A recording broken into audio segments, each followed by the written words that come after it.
Reflection, Chapter 20. The tunnel steps were high and uneven. Mulan lost count of how many times she nearly tripped. Sometimes the ceilings were low, and other times they were so high she wondered where they could possibly be walking under. All this forced her to be alert, which she decided was a good thing, if only because it kept her mind off Shang. Rocks, pebbles, and leaves littered the ground.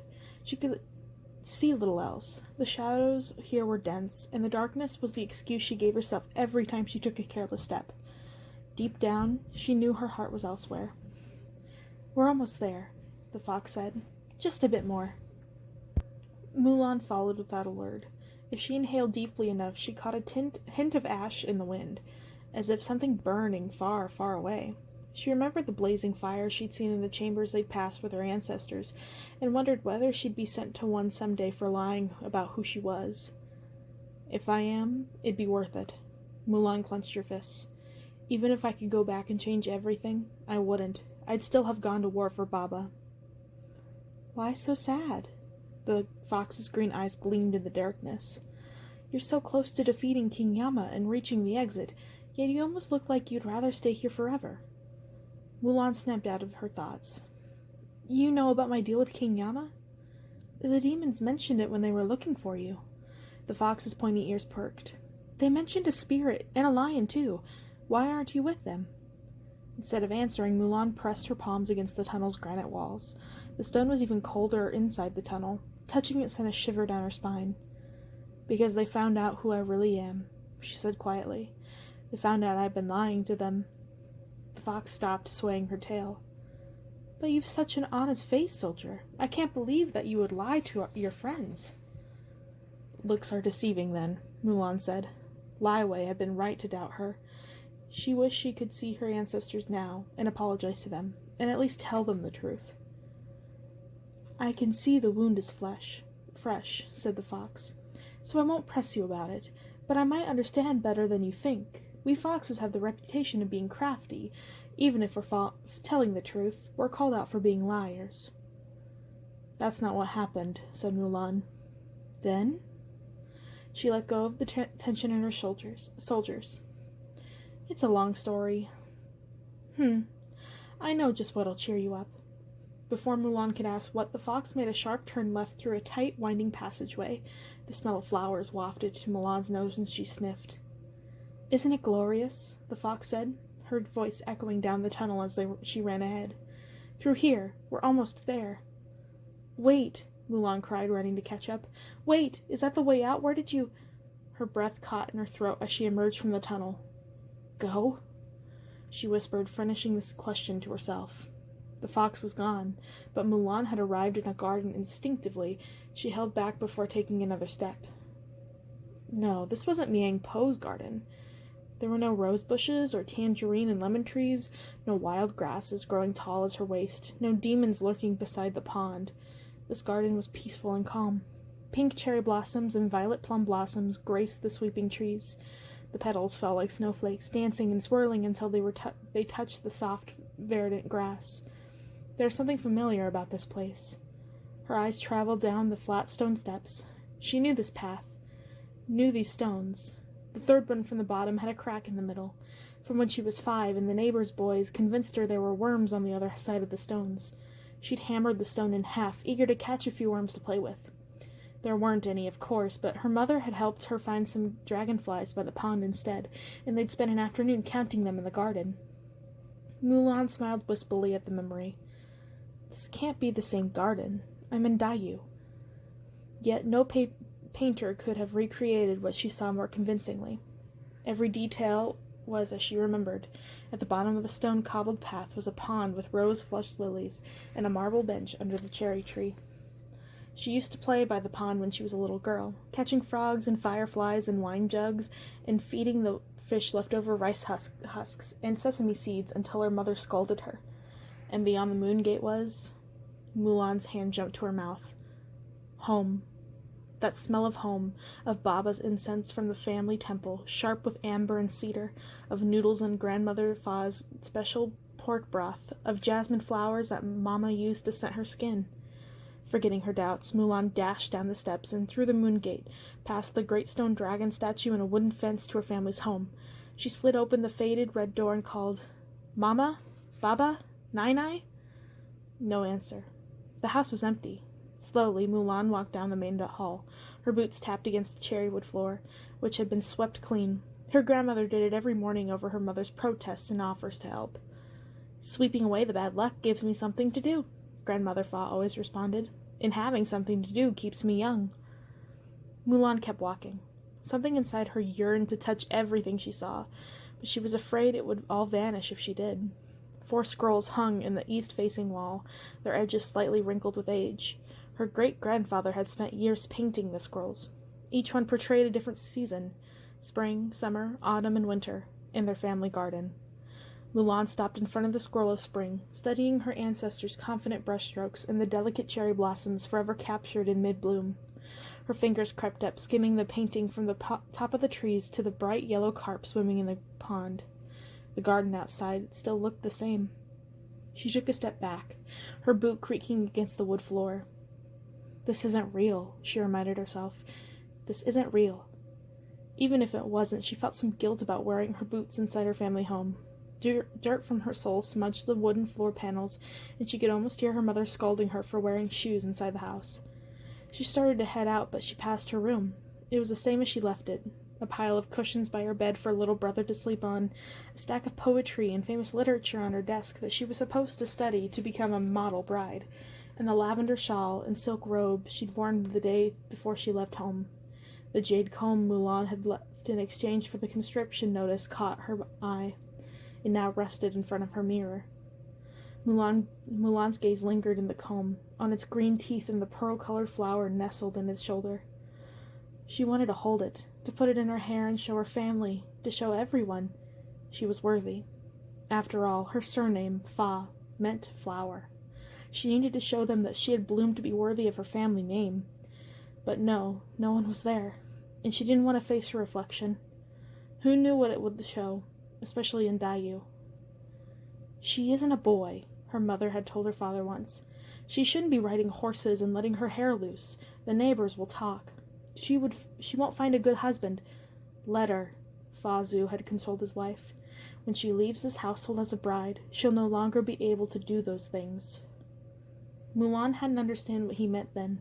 She hadn't understood the significance of what it meant for her to be the only girl in the village who skipped learning ribbon dances to ride Kong through the village rice fields, who chased after chickens and helped herd the cows instead of learning the zither or practicing her painting, who was allowed to have opinions at all.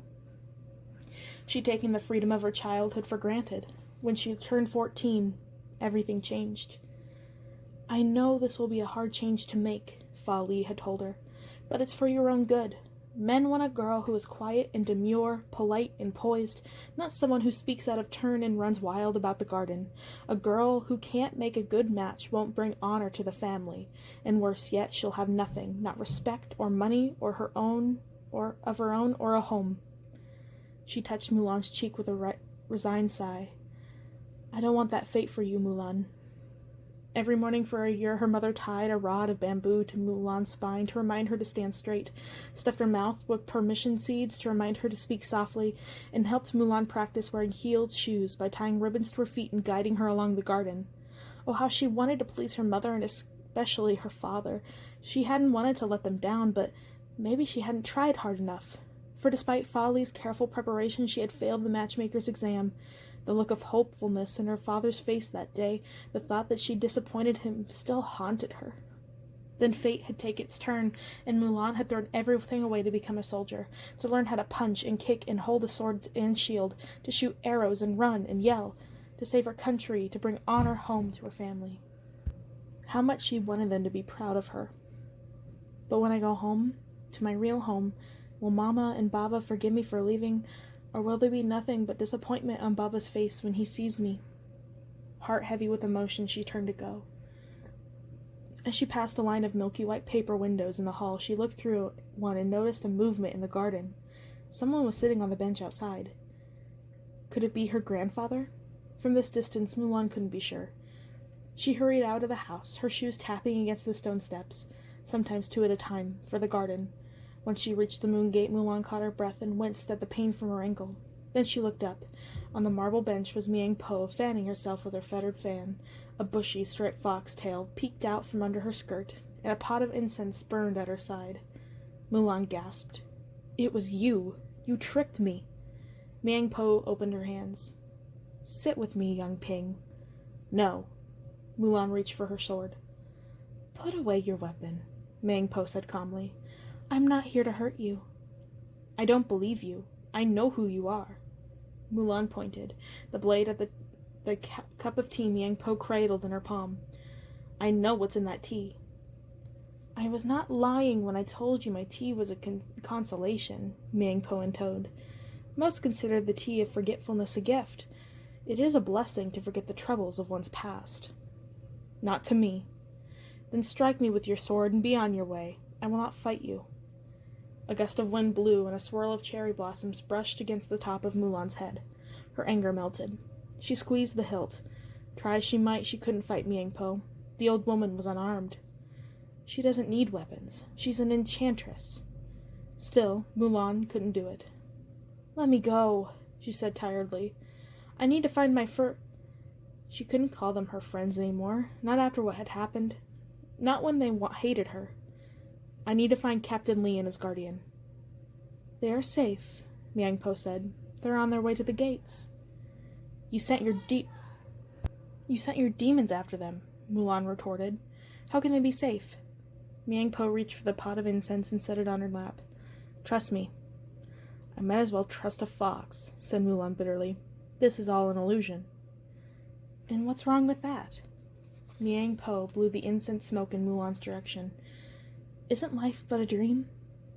Mulan coughed, fanning the smoke away from her hand. "I'm not here to discuss philosophy with you." "What better place to discuss it than in the underworld?" Meng Po said. "All of life is a dream walking. All of death is a going home," Mulan finished, reciting the words written in King Yama's throne room. She inhaled, the garden's sweet floral smell stirring the sadness in her heart. "You are home, Fa Mulan." "This isn't home." Mulan opened her arms in the illusion around them. "This is your doing. This is where you belong. Up there, in the real world, no one understands you for who you are. Not even yourself. But here, you can be your true self." "How would you know anything about my true self?" Meng Po cast a sly, sidelong glance at Mulan's sword. "Come, I'll show you." Before Mulan could protest, Meng Po took her wrist and guided her to the edge of the pool. Mulan's watery reflection stared back at her. A girl with bloodshot, swollen eyes, pale cheeks, and bruises all over her arms and legs. But that wasn't all Mulan saw. She saw a young woman who'd thrown her heart into becoming a warrior, who'd fought battle after battle, whether it was to please her family and honor their expectations or protect China from invaders. And the one friend she thought might understand hadn't. She'd lost him. And she learned a cold lesson. She couldn't be herself. "I failed," Mulan whispered. "I thought I could prove that I was someone worthwhile, but I was wrong."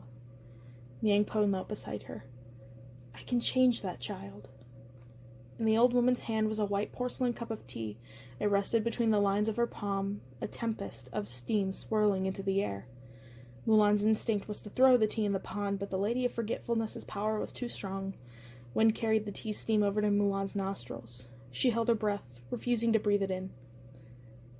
"Haven't you ever wondered what life would be like if they were proud of you?" Meng Po asked. Mulan refused to reply.